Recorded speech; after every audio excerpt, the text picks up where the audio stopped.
આદિવાસી નેતા મહેશ વસાવાનું ભાજપમાંથી રાજીનામું। મહેશ વસાવા લોકસભા ચૂંટણીમાં ભાજપમાં જોડાયા હતા। છેલ્લા ઘણા સમયથી મહેશ વસાવા ભાજપમાંથી નિષ્ક્રિય હતા।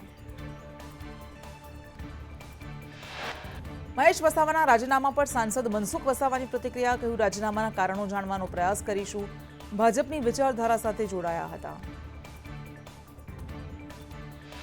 સાંસદ વસાવાએ કહ્યું, ભાજપમાં તેઓ પોતાની મરજીથી આવ્યા। ગુજરાત સરકારની પણ તેઓએ પ્રશંસા કરી હતી। આરએસએસ અને બીજેપીની વિચારધારાને કોઈ ખતમ ન કરી શકે।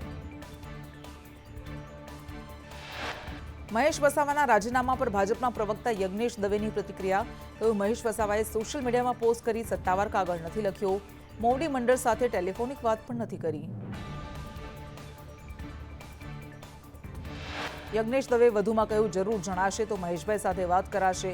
ભાજપ તરફથી આ અંગે કોઈ નિર્ણય કરવામાં આવશે। 2022માં જે મત તેમને મળ્યા તેના કરતાં વધુ ભાજપને મળ્યા। જો વિકાસ ન થયો હોય તો કેવી રીતે મત વધારે મળ્યા?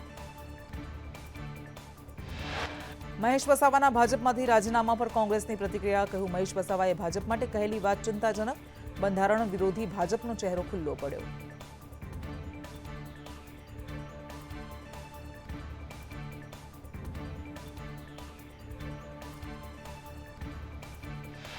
કોંગ્રેસના પ્રવક્તા મનીષ દોશીએ કહ્યું, ભાજપની આદિવાસી વિરોધી માનસિકતા છતી થઈ। બંધારણના હક અધિકાર પર તરાપ મારનારી પાર્ટી છે ભાજપ।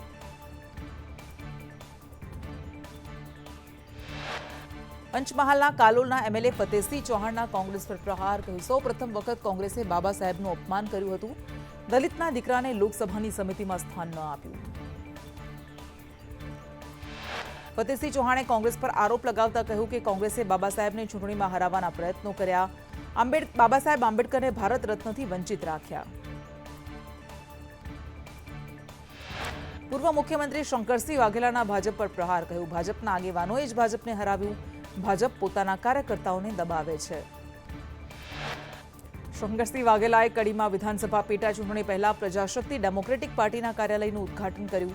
કહ્યું, સત્તા લેવા માટે લોકોનો પ્રેમ સંપાદન કરો। કડી વિધાનસભાની સીટ લડવાની છે। વડોદરાના વાઘોડિયામાં ભાજપના નેતાએ ગેરકાયદે બાંધેલા કોમ્પ્લેક્સને શ્રી સરકાર કરવા આદેશ। વડોદરા જિલ્લા પંચાયતના કારોબારી ચેરમેન નિલેશ પુરાણીની કાયદેસર કરવાની અરજી નાયબ કલેક્ટરે ફગાવી।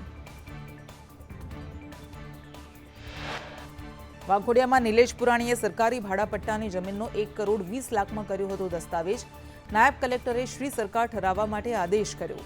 પ્રોપર્ટી કાર્ડમાં નોંધ ન મંજૂર થવા છતાં પણ દસ્તાવેજ કર્યો। વાઘોડિયા ગ્રામ પંચાયતમાંથી માત્ર 2 જ દિવસમાં પરવાનગી આવી હતી। માજી સરપંચ લક્ષ્મીબેન વણકરે મોટો આરોપ લગાવ્યો। ગ્રામ પંચાયતની બોડીએ મારી સાથે ખોટું કરેલ છે।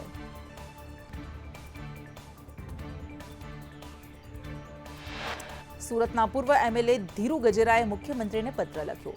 ગરમીમાં હેલ્મેટમાંથી રાહત આપવાની માંગણી કરાઈ। ગરમીમાં હેલ્મેટ આરોગ્ય માટે જોખમી। ગરમીમાં સિગ્નલ પાસ કરવા પ્રજા માટે જોખમી।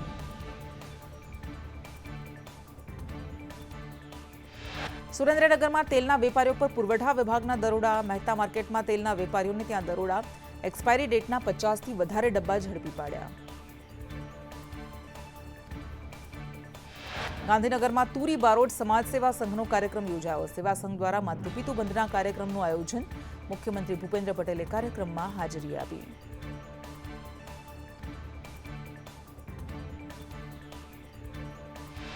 ગાંધીનગરમાં વ્યાયામ શિક્ષકોના દેખાવો યથાવત। આંબેડકરની જયંતિ પર નમન કરી વ્યાયામ શિક્ષકોએ દેખાવો કર્યા। કાયમી વ્યાયામ શિક્ષકોની ભરતી કરવા માંગણી કરાઈ। સાબરકાંઠામાં શ્રમ અધિકારીના આદેશનું ઉલ્લંઘન। આકરી ગરમીમાં બપોરે કામ કરી રહ્યા છે શ્રમિકો। હિંમતનગર શામળાજી હાઈવે પર કામ કરતા શ્રમિકો સરકારના આદેશોને પણ નથી ગણકારતા કોન્ટ્રાક્ટર્સ।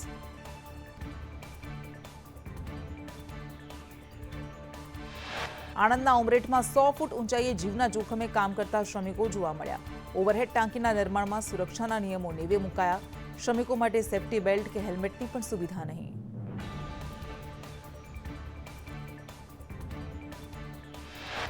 વડોદરાના દાંડિયા બજાર વિસ્તારનો રોડ પીગળ્યો। હાલમાં જ કાર્પેટિંગ કરેલ રોડ 40 ડિગ્રી તાપમાનમાં પીગળી ગયો। રોડ પીગળતા રાહદારીઓને ચાલવું મુશ્કેલ બની ગયું।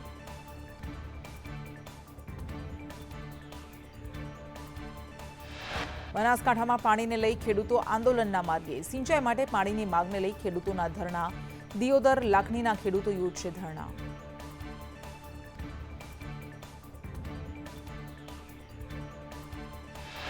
અમદાવાદના નિકોલના ગોપાલ ચોકમાં ગટરના પાણીની સમસ્યા. ગટરના પાણી ભરાતા સ્થાનિકોને પારાવાર મુશ્કેલી. વારંવાર રજૂઆત છતાં સ્થિતિમાં સુધારો નથી. સ્થાનિકોની હાલાકી છતાં તંત્રના પેટનું પાણી પણ નથી હાલતું.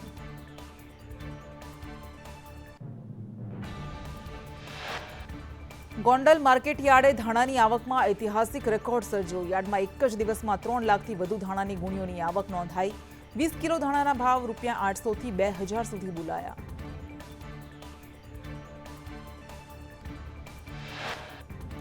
વડોદરામાં બરોડા પ્રોડક્ટિવિટી કાઉન્સિલ રોડ પર ભૂવો પડ્યો. 10 ફૂટ ઊંડો, 20 ફૂટ લાંબો ભૂવો પડતા અનેક સવાલો ઊભા થયા. સ્થાનિકે ભૂવામાં ઉતરી કોર્પોરેશન સામે વિરોધ નોંધાવ્યો.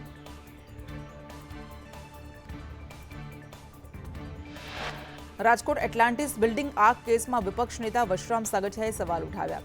1 મહિનો થયો છતાં પોલીસે કાર્યવાહી કેમ ન કરી? પોલીસની કાર્યવાહી સામે શંકા ઊભી થાય છે.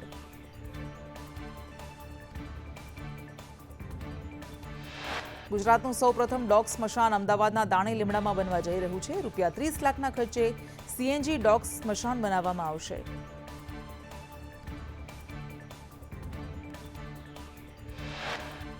જૂનાગઢમાં માર્કેટિંગ યાર્ડમાં કેસર કેરીની આવકમાં વધારો. આજે 4000 બોક્સની આવક થઈ. 10 કિલોના ભાવ ₹1200 થી 1500 નોંધાયા.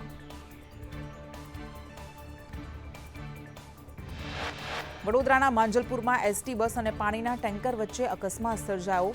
અકસ્માતમાં કોઈ મોટી જાનહાનિ નહીં.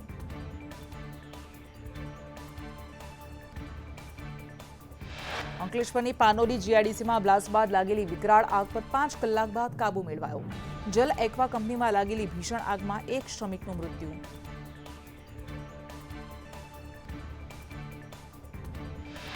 સાબરકાંઠા, કચ્છ, રાજકોટમાં યલો એલર્ટ સાથે હીટવેવ.